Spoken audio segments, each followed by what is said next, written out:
Good afternoon, friends. First, I want to apologize for the cancellation of the media briefing, which was to be held last Wednesday. As much as possible, we try to confine our briefings to Wednesdays and avoid scheduling briefings on other days of the week, as we assume that adhering to a specific day of the week would be convenient to you. However, by trying to do this, at times we are faced with scheduling difficulties as a result of various other official engagements and commitments that arise which are beyond our control. Now, during the last two briefings held on the 24th of June and thereafter on the 8th of July, we informed you that agreement has been received for 14 out of 33 nominees for heads of mission posts. Today, we have information on a further 5 appointments that have received the concurrence of the respective receiving states, and I will read them out to you. Mr. A.L.T. Najimuddin has been appointed as the next ambassador of Sri Lanka to Afghanistan. An attorney at law, Mr. Najimuddin has been practicing as a criminal counsel since 1981. He is also the vice president of the Zainabia Ladies Arabic College and the legal advisor for the Association for Regaining Community in Polonnaruwa, which focuses on social, cultural, and educational upliftment in the area. Ms. Yasoja Gunasekara has been appointed as the next High Commissioner of Sri Lanka to Bangladesh. Ms. Yasoja Gunasekara is a member of the Sri Lanka Foreign Service batch of 1996. Her last assignment was as Consul General of Sri Lanka in Gonjau. She has also served in Sri Lanka's missions in India, New York, and Washington, D.C. Mr. Tilak Ranaviraja has been appointed as the next ambassador of Sri Lanka to France. As a member of the Sri Lanka Administrative Service, Mr. Ranaviraja has served in several capacities for over 42 years. He has served as secretary to several ministries, including public security, law and order, mass media and communication, health, as well as power and energy. Mr. Ranaviraja was also the Commissioner General of Essential Services in the aftermath of the 2004 tsunami. At present, he is the CEO of the Environment Forum of Sri Lanka and functions as a senior advisor to the President. Mr. Kandeepan Balasubramaniam has been appointed as the next ambassador of Sri Lanka to the state of Kuwait. Mr. Kandeepan is a member of the Sri Lanka Foreign Service batch of 1996. Apart from serving in different capacities in the ministry, he has served overseas in Sri Lanka's missions in the Philippines, the Netherlands, and in Egypt. He is currently consul in Sri Lanka's consulate in Chengdu. Mr. Tikiri Herath Gunatilaka has been appointed as the next High Commissioner of Sri Lanka to the Seychelles. A holder of a MSc from the University of Kelaniya, Mr. Gunatilaka currently functions as a head of department and senior lecturer. The appointments that I just announced have been cleared by the Parliamentary Committee on High Posts as well, which allows the respective heads of mission designate to take up their posts shortly. Now, the ministry has seen media reports containing the names of a series of ambassadors designate, especially over this past weekend. As I explained to you at several previous media briefings as well, the government is required to comply with the Vienna Convention on Diplomatic Relations of 1961 with regard to announcements relating to heads of mission appointments. As per Article 4.1 of the Convention, such announcements can only be made once the receiving state has granted consent to the sending country's nominee. This prevents us from commenting on any appointments which are currently awaiting the concurrence of respective receiving states. I will now move on to the next issue. At the briefing that was held on the 8th of July, there were questions raised regarding the status of the EU ban on the export of fishery products from Sri Lanka. As you know, the ban on the export of fishery products from Sri Lanka to the EU countries came into effect on the 14th of January 2015. The main reason for the ban related to failures to comply with monitoring, control, and surveillance standards of fishing vessels. Since the imposition of the ban, several steps have been taken to address the shortcomings that led to the ban. These steps relate to the spheres of compliance, monitoring, control, and surveillance, as well as legal and administrative aspects. I will provide you details of some of the steps that have been taken and the position as at date.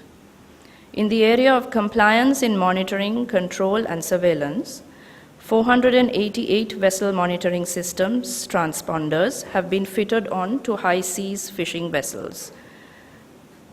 According to the information that we have, transponders are required to be fitted onto 1,006 remaining vessels as at date. An observer program has been established with the deployment of 20 trained observers, and 3 pilot trips have also been undertaken in connection with vessels above 24 meters. In the area of identification of authorized and active vessels, a register of high seas fishing licenses is maintained at the National Vessel Registry Unit of the Department of Fisheries and Aquatic Resources, and this register is regularly updated and forwarded to the Indian Ocean Tuna Commission. The most recent submission to the IOTC was on the 29th of May 2015, and the number of authorized vessels stands at 1,389. Another area of concern relates to international call signs. It is mandatory that all vessels need to have correct international call signs. Applications for all high sea vessels have been forwarded to the Telecommunication Regulatory Commission, and as at date, 631 call signs have been issued. Steps are currently underway to issue call signs to the remaining vessels. In the area of gear marking regulations, the Fishing Gear Marking Regulations has been approved by the Legal Draftsman's Department and gazetted as Regulation number 1904/10 of 3rd March 2015, which is now in force. The fishing inspectors, officers from the Coast Guard and Navy, have been instructed to inspect vessels for compliance of this requirement, and the Department of Fisheries and Aquatic Resources has been educating fishermen on the importance of gear marking regulations through awareness programs, which are continuing. Up to now, over 2,000 fishermen have undergone awareness training. On the requirement for logbooks have been provided now to all high seas going vessels. Maintaining a list of frequent violators is another requirement. A register is being maintained by the Department of Fisheries and Aquatic Resources, and this is being stringently monitored.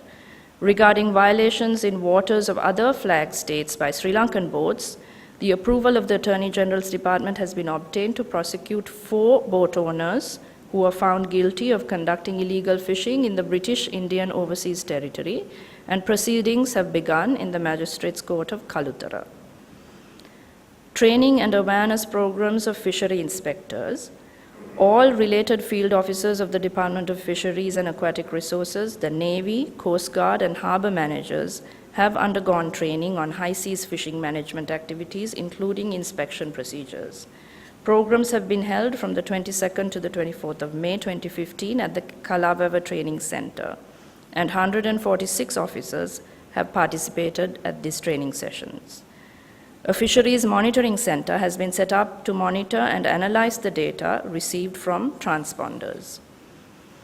The areas that I provided information on now relates to compliance in monitoring, control, and surveillance.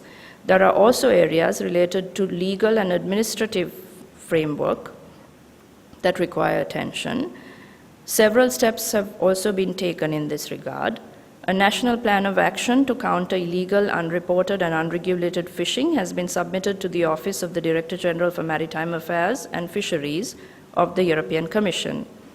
Progress reports have also been sent to the Office of the Director General for Maritime Affairs and Fisheries, outlining the steps that have been taken towards revocation of the formal listing of Sri Lanka as a non-cooperating third country under the EU-IUU regulations.